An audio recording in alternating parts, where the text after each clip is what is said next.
Ladies and gentlemen, welcome to another episode, if you will, of the White Rice Network. We got the new logo. We're floating in horizontal format. Look at that. I got my dude Brett Davenport on the other end. Brett, what's up? What's up, my man? I'm here. I'm ready to roll. We are filming this on a Sunday, and of course, like every week, it's been pretty news filled. I think me and Brett equally have damaged brains because of the amount of things that we watch on the internet. Yeah, Is there anything you want to say before we get into the first story, Brett? dude, that's an interesting thing that you just touched on because I was just thinking that earlier, like just now. I was just like, I think I need to just like not go on social media for an extended period of time. I'm like drained from watching all this stuff and people's reactions and people's commentary, and it's just people trying to be provocative. People like social media has definitely pushed people into this realm of like, I constantly need to provoke. I need to do clickbait. I need to get rage bait going, and it's just like I'm like scrolling through and I'm like, man, I feel like drained. I'm like tired today because I was telling you we did the comedy fitness show last night. Yeah. But I was just watching it now. I'm like, man, I am drained. I don't want to see any more of this side of humanity. You know? And I feel like it's getting worse too. By the Dude, way, way worse. like, and I just don't know what to do about it. I think it's getting worse because the people are now so aware of the fact that the algorithm is rewarding divisiveness and vitriol and combativeness and rage bait, and people are behaving that way. Well, Exhausting. let's go into this first story. Students at Utah Valley University gathered to pay tribute to Charlie Kirk, who was assassinated on their campus just 9 days ago. The vigil comes ahead of Sunday's funeral for Kirk. Tens of thousands are expected to attend, including President Trump.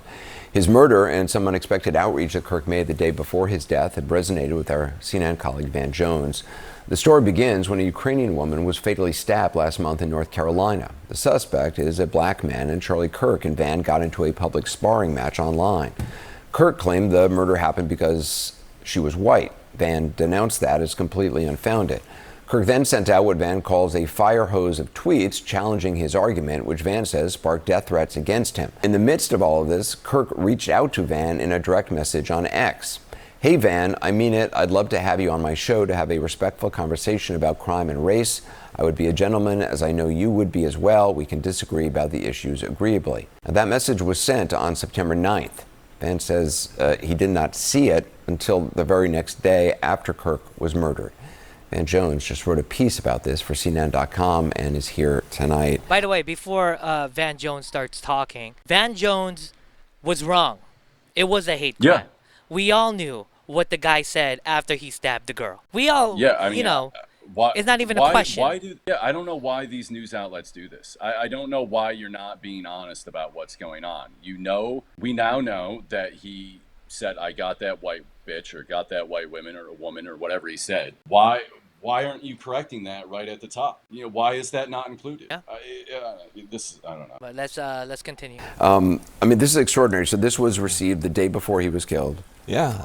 Look, I mean, we were beefing. I don't know. We were going at it online, on air. And then after he died, after he was murdered, my team called and said, Van, he was trying to reach you, man. And what was he doing? Dialogue. Let's be gentlemen together. He says, let's disagree agreeably. By the way, I've never seen Van Jones go to the other side to have a debate. I don't think I have. Have you ever? I mean, if you want to I've seen him go to Bill Maher and stuff like that, but I've never seen him go. Well, Bill Maher addressed that on his show this week. Democrats don't show up to Bill Maher's show because Democrats don't want to have these discussions. Yeah, isn't that interesting?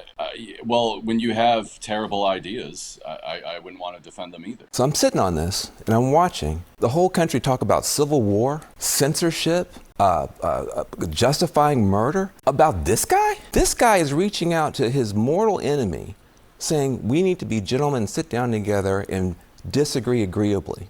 And the next day he's killed. And I've sat on it long enough and I just said, you know what? We're going to Memorial Weekend for this man. We disagree. Everybody knows we were not friends, okay, at all. But you praise the good when it's time to memorialize somebody. And what he did, and I didn't even know it, was good. He was not for censorship. He was not for civil war. He was not for violence. He was for dialogue, open debate and dialogue, even with me. Even with me. If By the way, yes, he was for open dialogue, and I don't know how I feel about it after his murder. Like literally 2 days ago, I see on Twitter, Destiny is now doing the same thing. He's going to college campuses to try to do what Charlie Kirk was doing. Have you seen this? And I'm like, There's a couple people now. yeah, you guys are gonna capitalize on a person's death. I mean, Well, Destiny has proven over and over again that he is a a piece of lowly shit. piece of less. Yeah, he's a scumbag. Yeah, dude. Wouldn't want anything bad to happen to him physically or anything like that. But I don't see what purpose he serves in society. I mean, he's a He's a provocateur. provocateur. Yeah, He's a provocateur. and he's a smarmy little bitch too. And I can't stand him. Yeah. Same. would you have gone on his show? Would you have done? Look, I would have probably tried to get him on your show. I mean, I wasn't trying to build his platform, but I would have called him, we would have talked, and we would have started the process of trying to figure this stuff out. And I think what happens is people get so worked up, Anderson, seeing us go at it, they think they're supposed to go out and kill somebody, or go out and talk about civil war, or go out and silence people, or Yeah. cancel people, or fire people, or censor people. About Charlie Kirk, Mr. Debate, I did not agree with him on literally almost anything. But we were words, not weapons guys. We were words, not weapons guys. And we were getting into a position where we could get some real debate going. What do you guys say about that, Brett? Words, not weapons, guys. Yeah, ideally, I think that's great. I think they need to take some accountability with inflaming the populace like they have. I mean, And that's the thing. It's not so black and white. It's like, no. I mean, cable news, the social media, this is what the business model has been for a long time now, and it's ratcheted up to this point. Yeah. So it's great that he's coming out and saying this. I picked this because I think it's like commendable that he did this. I'd like to see where things go from here. I mean, if this is actually like a genuine reset. But I think even the people in cable news and everything, I mean, there is a change taking place that has to take place, but we need like a societal reset Yeah. somehow. yeah. So feel I feel like this is commendable in the sense that this is at least some attempt in that direction. Well, I hope there will be more attempts. However, I feel like everybody's on DEFCON 5 right now, or is it DEFCON 1? Whatever the highest level of DEFCON is it 5 or 1? I don't know. But I feel like everybody's so like everybody's blown out of proportion now. Everything, and it's just so funny, especially with the new with the Jimmy Kimmel cancellation. I don't know how you feel about that. I feel like DEFCON 1 is everybody's the on edge. highest. What? DEFCON 1 is the highest. DEFCON 1 is the highest? Yeah, there you go. Yeah. I feel like everybody's on DEFCON 1. Well, I don't think it's a good idea that the government is getting involved. I also think that people are conflating. Yes, well, there is FCC pressure, obviously, because that guy came on podcast and was talking about the FCC chair. That's not good. He is an employer. He's an employee of an employer. He's an employee, and ABC affiliates reached out to ABC headquarters and said that they would take the show off their affiliate network. So that also, again, he was wrong. He was factually incorrect when he was saying very that stuff. factually incorrect. What is driving me insane is the amount of people who are blatantly disingenuous. The amount of people who will defend an aspect of an argument that is not the argument. I was watching NBC and they played the second half where he makes fun of Trump grieving, right? When Trump is like, the construction. "Oh yeah, right? I'm doing great in the construction." Yeah. And they're like, "Yeah, and it's like, "Yeah, but that's not why." So why you're either so bad at your job that you didn't bother to do the research, and it's like, oh, they were like saying, "Oh, we don't have the full clip." I'm like, what do you mean you don't have the full clip? This happened 12 seconds before. So it's like you're either being blatantly disingenuous, or you make millions and millions of dollars a year at a job that you're not good at. Yeah. So you're either being disingenuous or you're not good at your job. So I don't know. That drives me insane. And the amount of people who are just building up straw men and then taking down that argument. We see it with comedians. It's like their premises will be based on the worst, most simple-minded, misrepresented aspects of the other side. And then they take that argument down. Yeah, but you're not dealing with the more complicated things or the more intelligent, reasonable aspects of the other side that you want to take down. And it's like both. I really wish these two political parties would just completely evaporate or splinter off into multiple other parties or something. Or I think it's I don't slowly know. happening already. I mean, the Republican Party, as we know, is not the same Republican Party. It's the MAGA Republican Party now. You know, and I think the Democrats are imploding on themselves. I think there's going to be a split faction of that doesn't want anything to do with, the liberals don't want anything to do with the leftists inside that same group. Well, So yeah, because and the whole thing with Jimmy Kimmel is like, yeah, I don't think that should have happened to Jimmy Kimmel, but it's like I'd like to see a Venn diagram of the crossover of the amount of people who wanted Sydney Sweeney's life to be ruined because of a gene ad yeah, that did nothing but bring out your own personal insecurities. exactly. It wasn't eugenics. It wasn't a Nazi propaganda ad. It may have made you feel bad because you're not physically attractive, but that's not It was genius that doesn't make marketing, sense. Brett. It was Well, genius marketing. but how are you gonna like go protest in the streets and cause riots over Jimmy Kimmel? But you just wanted someone's life to be over because of a gene ad you didn't Yeah. like. It's just no intellectual, moral, or ethical consistency to any of these arguments. I don't think there's any way you could impose logic into these people. Like, I don't think there's any way you could have a substantial or conversation with them without them at some point yelling at you at some point or saying you'll never convince them.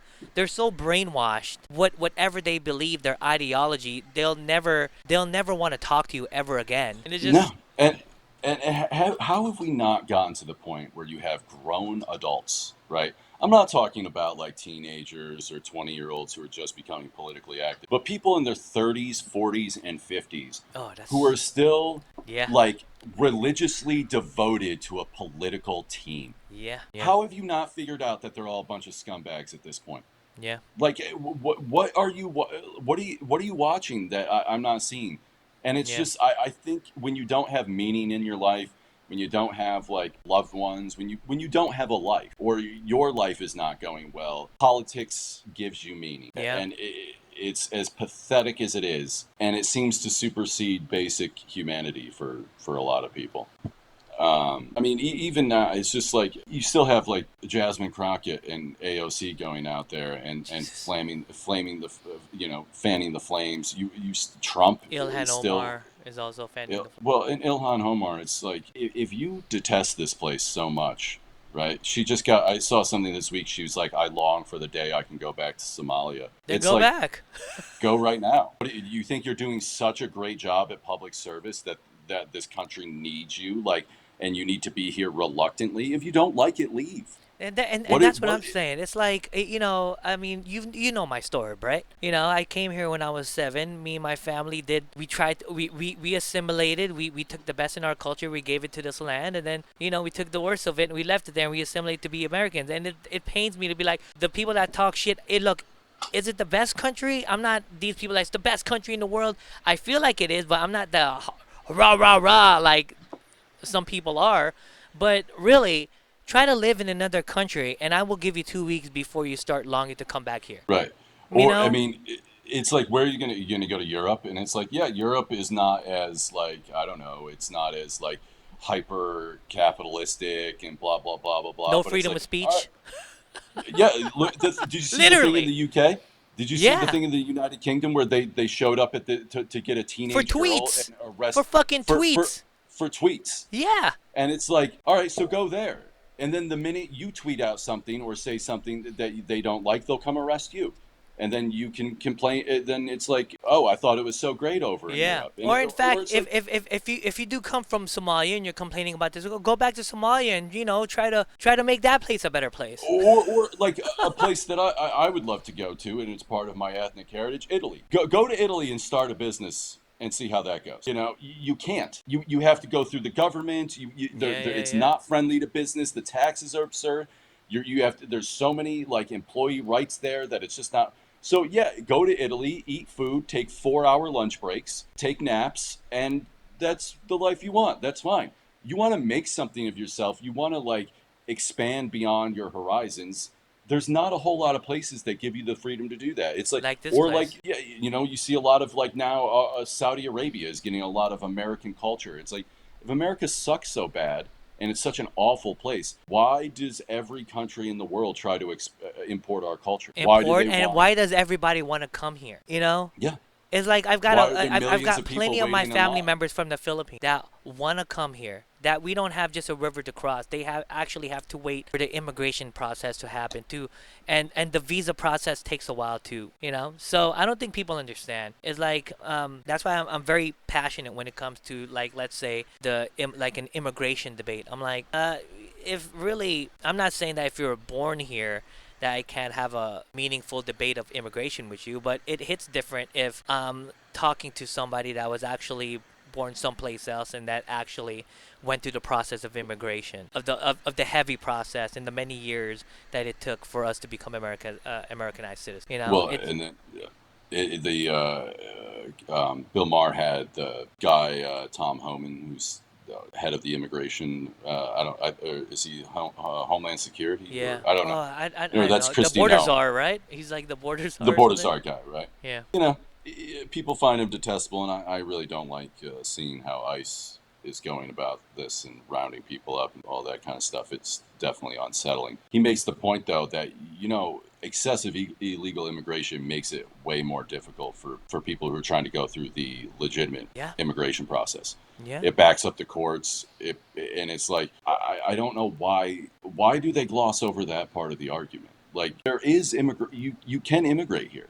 We take in well over 1 million people a year legally. We have a very generous immigration program, I feel. It's the most. And it's like, I say to people when they start talking about this, I was like, hey, so what happens if you and I go up to Canada and don't leave? What happens if we go up there and we go to check out Niagara Falls and then we just don't leave? What do you think Canadian immigration does? Do you think they just go, oh, okay, hang out here for the rest of your life? No, they round you up and they send you back to the United States. You need to get the fuck out. Yeah, well, it's a boat time you leave. You know, like, like, I said that one time to a family member. I was like, name an industrialized country that you can go to and just not leave. Oh, okay. Well, yeah, I guess that's a good point. It's like, so, and then you get the stolen land people, and it's like, okay, let's see how far back we're gonna go with this. Yeah, speaking of people that you can't convince. Yeah. Those people are the worst. I think it was Thomas Sowell quote, I'm paraphrasing, and the gist of it is essentially like, you can't bring up facts to someone you can't bring up facts to someone in an argument when they're enjoying their own sense of moral superiority. Oh, wow. You know, and that like you said, there's no logic in it, because all they're ever trying to do is show to everyone how much better they are than everyone else. Yeah. And when that's your goal and you're not interested in the truth, or you're not interested in solving problems, it's never going to get anywhere. And there's too many people that are like that. Too many people, bro. Well, should we go to the next story? Well, yeah, they showed so this kind of, the Abby Phillips one also, yeah. I want to give her credit for what she says here. Normally, I can't stand show or anything that's said on it, but I do respect the fact that she made an effort here. But it's also funny. You'll see how the other woman reacts. Do you like that, Brett? That's nice. Phillips just shocked everyone with a moment of honesty, admitting something CNN really says out loud. I heard earlier this week Ezra Klein and Ross Douthat having a conversation, and there was this moment where Ezra says, you know, I probably needed to acknowledge back a couple of years ago that we were a little too censorious, that the left was actually interested in kind of intimidating something people. More liberals should say. I think it would help. They should acknowledge, not just in passing, but actively acknowledge where things went wrong. That's the only way to move forward. Agreed. I think, in a way, But because otherwise. What would we acknowledge? Well, I think you have to acknowledge that there is listen, cancel culture was a thing. Absolutely. Okay, it was actually a thing. What was that? I was like, don't acknowledge anything. You've never done anything wrong. Yeah, You've never yeah, said anything exactly. inflammatory. You've never tried to get someone's life ruined because they didn't say the thing you like. You can finish that. And it's not just enough to say, well, my cancel culture was fine, but yours is wrong. There has to be an acknowledgement that yeah, now I think everybody understands what free speech really looks like and what it means. And then you have to apply that thinking to what was happening 4, 5, 6 years I can't believe that woman, dude. ago. It wasn't. Oh, she doesn't want to let it go. This liberal. Oh my God, that woman was maddening, dude.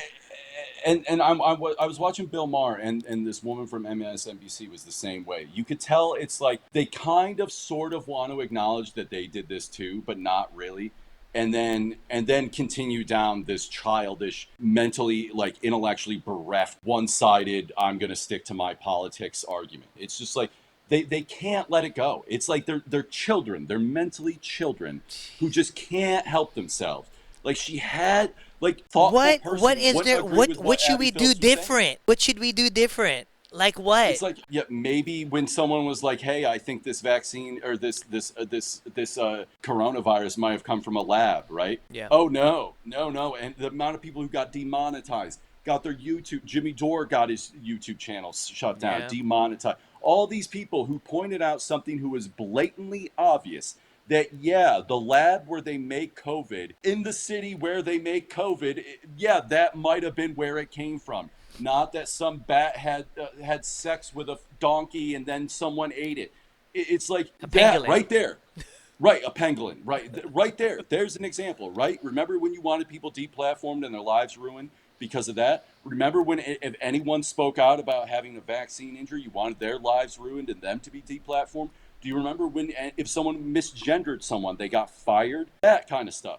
Yep. So it's like that's what you would be acknowledged, and they just they're like little children that just can't let go of their team being right. They're no more sophisticated than like a Philadelphia Eagles fan arguing with the Dallas Cowboys. It is no more sophisticated than that intellectual. But I mean, good on Abby Phillips for at least trying, you know. But I mean, here's how I feel. I really don't. I feel like it's genuine, but I'm still a little skeptical because I feel like the temperature is so high right now, and then people are trying to backpedal as much as they can. After years and years of saying horrible, just violent stuff, they're gonna backpedal now after such a horrific incident, or after what played out last week. I'm not saying that this is good. I'm saying this is good, but I'm saying it's like you could see the backpedaling. You know what I mean? You know what I mean, Brett? Like yeah. It's like if this never happened, they would have continued on the same course. Yeah, for sure.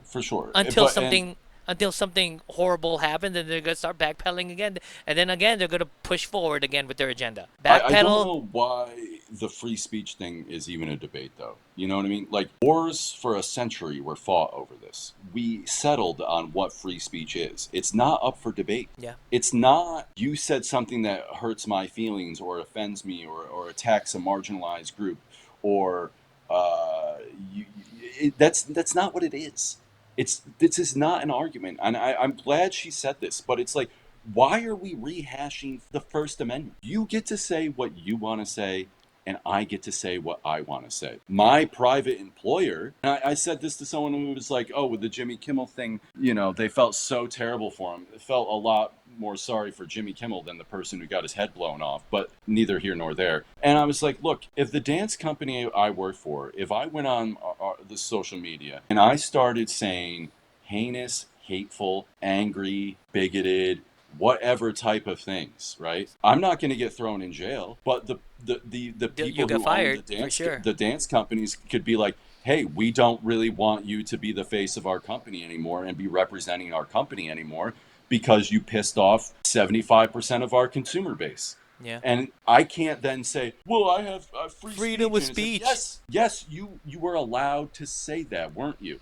You're not thrown in jail. You're not in handcuffs. But I don't have to hire you. I don't have to work with you. Yeah, I think I don't have to pay you money. I think that's what most people with this Jimmy Kimmel thing are not understanding. They're conflating free speech with what an employer could do with an employee. And The issue with I will say the issue with the Jimmy Kimmel thing it's is also not the fact thing. yeah, it was factually incorrect, but also that was recorded on Monday. The text messages didn't come out until Tuesday, really, with that kid. The FCC getting involved and putting pressure on it, and if there is a merger or if they're trying to buy the NFL, and the FCC is going to block this on the contingent based on whether or not Jimmy Kimmel is still there, that is government overreach, and now the government is getting involved. It's like, yeah, he's not arrested, he's not in jail. I don't like that either. Like I find Jimmy Kimmel and Stephen Colbert to be obnoxious. I find this martyrdom that they're receiving to be really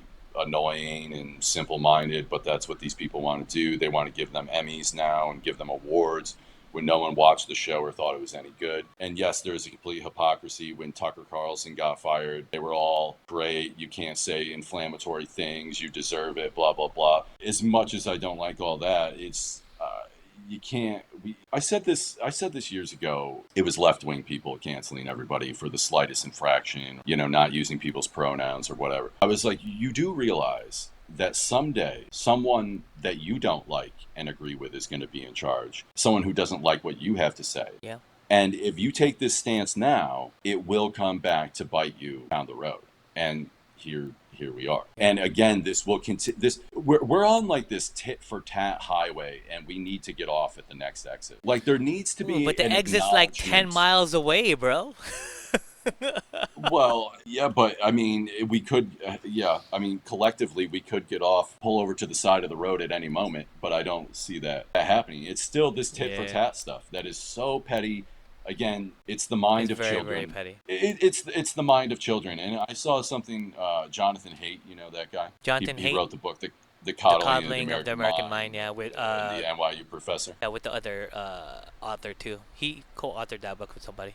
But yeah, anyways. Yeah, IQs are rapid. So up until 2010, IQs were steadily going up, and it has dropped precipitously more and more every year since 2010. To the point now where the average IQ is under 100. You're dealing with angry people. You're dealing with people who have fragmented families. You're dealing with a enormously divided country along political lines. And now on top of that, heavily medicated.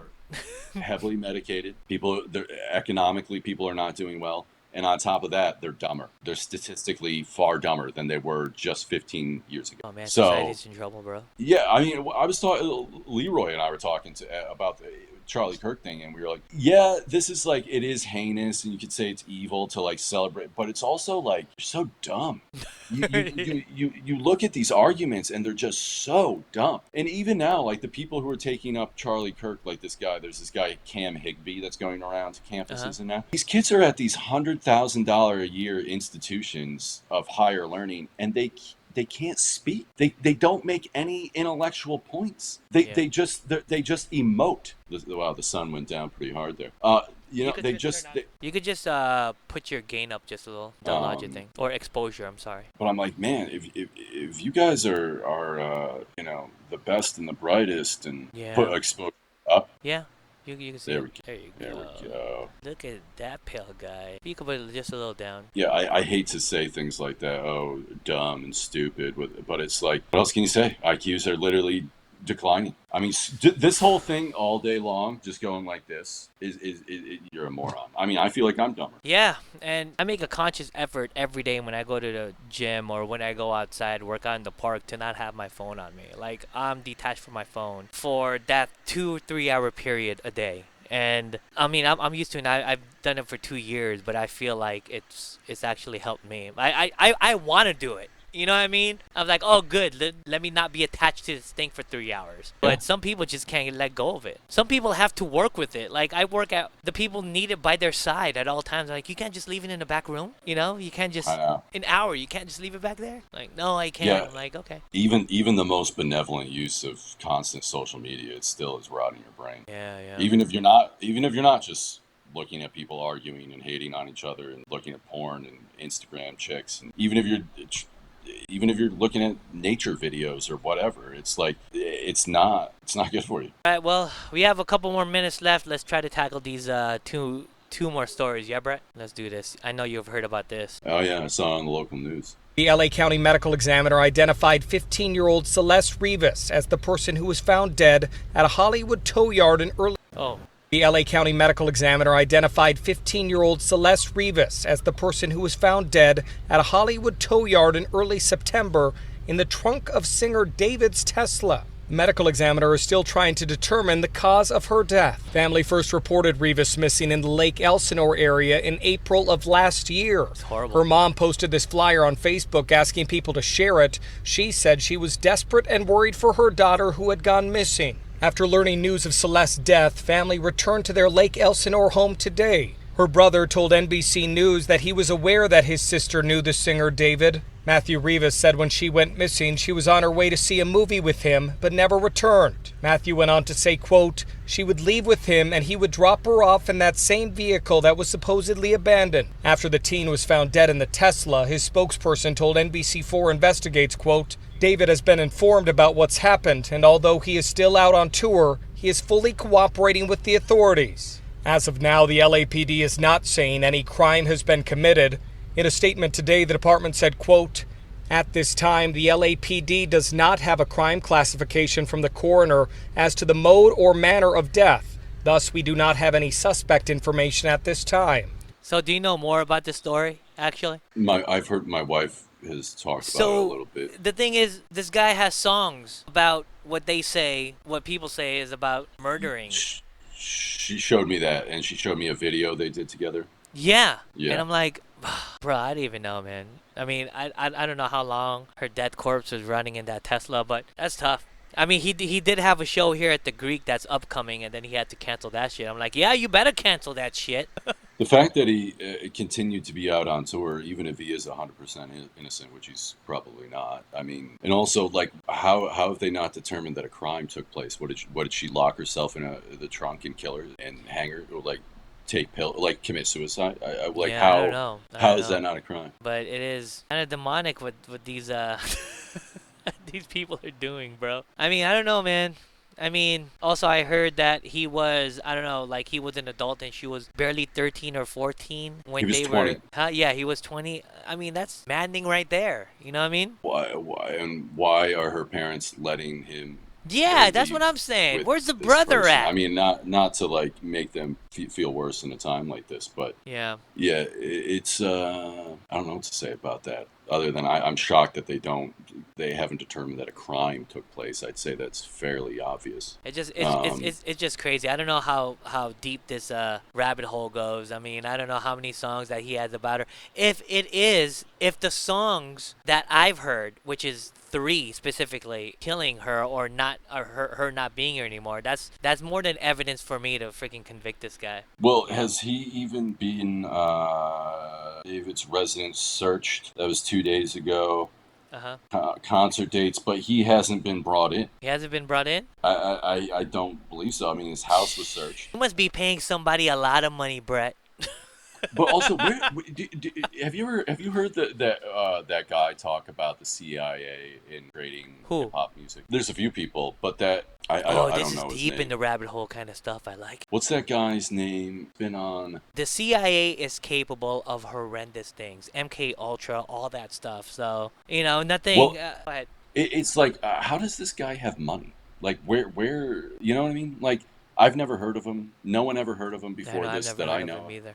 But then there's a lot of rappers. You have enough money to live in the Hollywood Hills, like. Yeah. But why? Why are there so many no-name rappers who are just balling? That's a good They're not question. on the charts. They don't move albums. They don't. No one knows who the hell they are, and they have a shit ton of money. Do you think it's because of our age and the time that we grew up that we have to?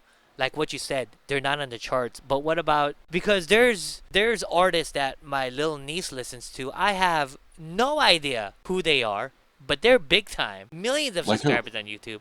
I don't even know. I mean, my niece is 8 or 9, and she's listening to like these pop artists. I mean, sure, there's Ariana Grande, but there's some artists that she listens to. I'm like, I don't know who. I have no idea who that is. I mean, I know they get advances from the record labels and stuff. But yeah, it's always baffling to me when in particular, like these rapper dudes that I've never heard of. No one I know has heard of them. Their music sucks. They're not on the charts. They're not moving They on all Spotify. sound the same too. Have you They noticed all that? sound the same, and they're Like, loaded with money. yeah. All auto-tuned. Yeah. I don't know. All right. Well, let's do this last story, Brett. Oh, go ahead. Very strange that the guy has not been brought in yet. Yeah, very strange, right? Let's end on a light note. A serial porch pirate stealing more than just packages from one Bay Area neighborhood. Neighbors call him the plant bandit, and they say he stole. I know you have plants in your balcony, Brett. I have plants right here. Several potted plants to get my plants, though. You have to from their yards. He's been caught on cam grabbing greenery multiple times before slipping away, and the community is now keeping watch, hoping to catch him in action. A serial So blatant, bro. That's just hilarious to me, man. You know what I mean? I'm gonna have to do something about this light again. I look like an angel. Well, you know what? You could go to exposure and just hit auto. Just hit auto. Is there an auto button on there? There we go. Auto. Yeah. Just leave it an auto. I guess it could be worse. he could be doing worse, I suppose. I mean, yeah. He could be doing much worse. And quite frankly, if somebody was stealing from me as far as my wife's plants, and they caught the dude, and they were like, "Ruby, would you like to press charges?" I'd be like, not really. But if somebody stole my dog or something inside the house, yeah, definitely. But house plants outside, I don't know, man. But yours is a different story because you actually have plants in your balcony. A person would have to climb, I don't know how many stories up, get your plants, then walk back down. I mean, if I was in your shoes, like, if he really wanted that spider plant, by all means, go ahead and take it. There's no way you're stealing my plants and then getting back down without busting your ass pretty hard. Yeah. Like, there's just no way. Unless you set up a ladder, like a fireman ladder, so I'm not too worried about that. But actually, for our growing audience, Kris kept our plants alive while we were in New York last month. Hell yeah. Those plants were dying. They were thirsty. They were like thirsty. third world country kids. You saw my best attempt to be a botanist. Yeah. With the upside down water bottles. Yeah. And the I tried. It went well. I mean, you got some good looking plants there. Yeah, they did. Oh, we have beautiful plants. We have a great balcony. Yeah, dude. We're very pleased with our balcony setup. But yeah, what do you think is going to happen going forward? Like, do you think things are just going to devolve more and more politically? That is something I don't know. If there's one thing I've known about just politics in general as of recent, I just don't know where things are going to go. I speculate. I have like a 50-50 hit ratio on what I expect and what actually the outcome is. So I'm actually pretty bad guessing. But I hope everybody else, I hope it goes in a good direction. But with what the temperature is now, I'm very skeptical of it. Yeah, I mean, I think things will calm down. My hope is that because there's been this recent tit for tat when it comes to free speech and stuff like that we're all alive for. I mean, when free speech was like a battle before, I think most people were not alive or certainly not politically aware of what was going on, you know. Now that we've seen this, like, we've all been around, most of us now have been around for the last 8-10 years paying attention to what's going on, and we've seen this back and forth of like, oh, now my team gets to decide what you say, now the other team gets to decide, and it's threatening, you know. Like, I'm really hoping now that we at least get to the point where we don't even have the argument of what free speech is about.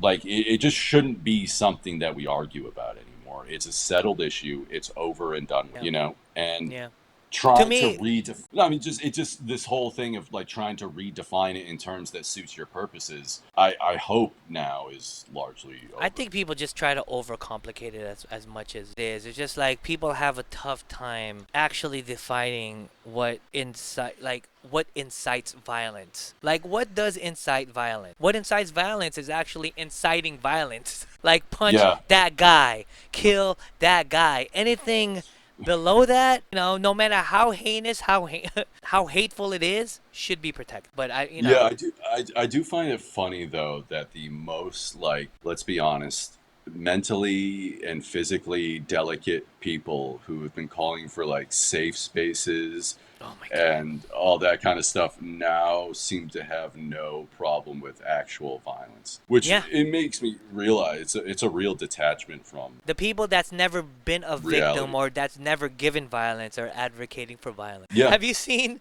you not to bring ICE like as a topic again, but these people are preparing for ICE. And I've seen the videos, yeah. It's a detachment. It's a detachment from reality. Oh my goodness! It's like you guys must have some sense that you're like the most physically incompetent people in the world, right? You must know that deep down inside. You're gonna take these trainings. you're gonna take these. You can't even hold a straight face when you're saying that, dude. Because first of all, I want to say, like, I do think it's not okay what ICE is doing on large scale. Yeah, 100%. It is not okay. It is not okay to round up people who turns out that they're citizens or they're going through their green card applications and they get sent to some detention center and they don't get let out for a week. That is so not okay. However, like, you guys who all like have autoimmune diseases and need safe spaces and think words are violence, like, and are the most physically weak people in the world, mentally too. You think you're gonna jujitsu a group of ICE agents? Like, what are you doing? I mean, stand out there with your signs and scream and yell. But yeah, it's like now you see that where there's physical differences between people. Now you see that, right? Now that there's actual violence on the table, like you see that we're different. Yeah. Like, it was a cute idea to be like, oh no,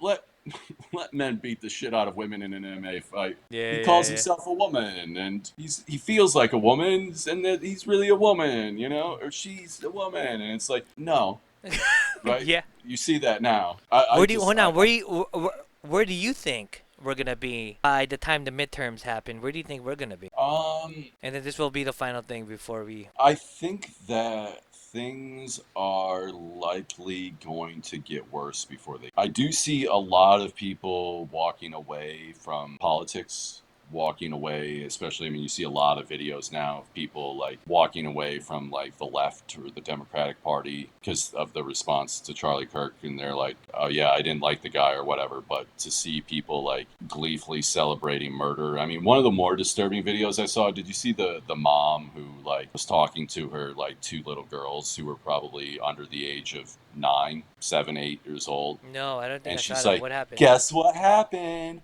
The best thing ever. And they're like, oh, Trump got killed? And they're like, oh, the second best thing. And she's like, the vice president got killed? And they're like, okay, the third best thing. And it's like, you've taught your kids to be pieces of shit. Yeah. And so, I don't know, it's pretty ingrained. I know people, we both know people who are always going to fight this weird battle. The problem is that not enough people are actually working on themselves. You know what 100%. I mean? A lot of people think like, all right, I have an existential crisis. My life has no meaning. I don't like my job, or blah, blah, blah, blah, blah. How do I find meaning? Well, I'll get into politics, right? Oof. And then it's like, oh, politicians and politics is a dirty cesspool of bullshit. And so I think enough people have to like just walk away from being politically captured. Yeah. Go into the voting booth and vote for who you want. But these are a bunch of former corporate lawyers for the most part. That's what most politicians' jobs were before they were. So we're like defriending people and walking away from our family and losing our jobs and hating other people over a bunch of former corporate lawyers who want to attain more power and don't do anything but try to win elections and literally pass no legislation. They don't get anything done anymore. and give you there word hasn't been salad. Just plays on your emotions. they haven't passed meaningful legislation that has positively impacted people's lives since God knows when. This is what you're fighting for? If you want to have that kind of simple-minded my team versus, start watching football. Yeah. You know? Start watching sports. Do something else with your fucking life. Oh my And, God.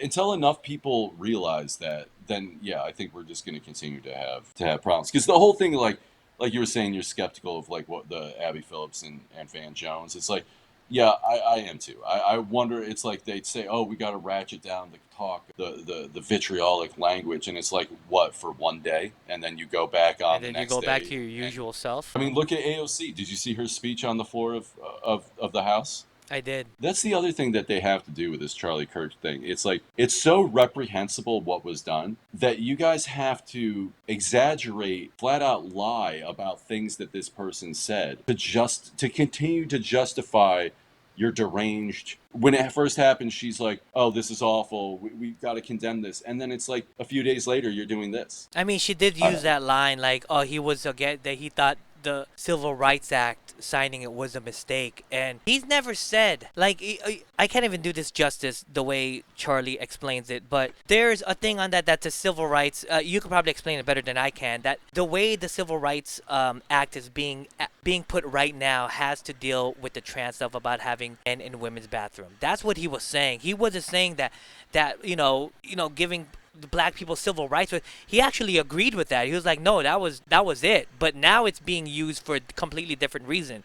That's what he was saying. And people are trying to be like, oh, he didn't believe that. He must be racist to black people. Again, it's like that same thing that they did to Trump about fine people on both sides. They take this little brief moment and then they totally bring it out of context, And then when you point it out to them, they don't want to hear it. They don't want to hear it. I saw. I know what I heard. I know what I heard.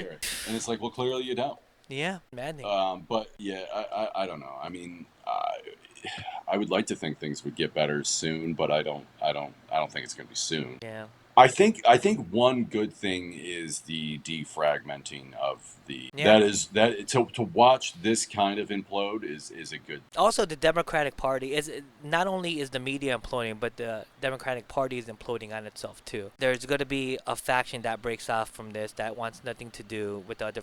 It's like the same thing with how the Republican kind of party kind of fractioned off differently when Trump got or like the Tea Party. Yeah, exactly. Yeah. So there is a fractioning of many things happen. I'm for it, Well, the Democratic Party has no guiding voice. They have no consistent set of policies. It's all just anti. It's just all anti the other two. Yeah. Which, when I was first politically active, it was the opposite. I felt like the Republicans were just anti-Obama and had no ideas and had no guiding direction or anything like that. And now I feel like that's kind of. That's reversed now. Yeah. It's like they're not talking about giving you health care. They're not talking about anything that would. And that's the thing. The Democrats had so many opportunities to bury the Republican Party with good policies. If they had came out and amended Obamacare, really changed the healthcare system, they would have won elections for the next 30 years. But they didn't do that. They chose to defend Obamacare, which has one good aspect to it, which is that they allowed for pre-existing conditions to be covered, people with pre-existing conditions to be covered. But ultimately, it was a gift to the private insurance companies. You forced more people to sign up for private insurance. Yep. And then at the time, it was just like, oh, if you don't do this, you're going to get hit with a tax penalty. So you literally it was mandated. You coerced people into buying private insurance. It's like enough people were like, wait a second, I'm paying $450 or $500 a month for insurance, and I have a $5,000 deductible. Yeah, what am I doing? I might as well not have insurance. Exactly. It's like if an emergency happens that's over $5,000, they have to cover it in the emergency room anyway. Yeah. So why would I have insurance? And instead of acknowledging that there were issues with that, they just doubled down on it and defended it. Man, some good ideas would go a long way, but you guys don't want to do that. You just want to play this childish game. Well, with that, that'll be the end of our podcast, guys. Brett, you got any shows coming up, by the way? I have a show in October in Oceanside, but I don't have any comedy shows coming up. What about you? No shows. As you know, as everybody knows, that social media is kind of hard. This week, lost my dog of 14 years, and so I kind of had to cancel a show yesterday. I don't even know when I'm playing. My next date is not for a while, since October 11th. I'm doing the Filipino comedy festival with my good friend Vince Royale and some other Filipinos. Oh, nice. Yeah, if you get a good tan, I'll convince them you could be Filipino, Brett. Brand Davenportian. Yeah. Don't you think I'm a little too tall and large? They'd be like, "This is one big Filipino." Yeah, dude. I'd have to dye my hair black too. Well, thank you guys. My name is Kris Rubio, and that's Brett Davenport. Follow me at Kris Rubio Artist, and follow this guy on Instagram. The Brett Davenport. Yes, sir. All right, thank you guys. God bless. Peace out.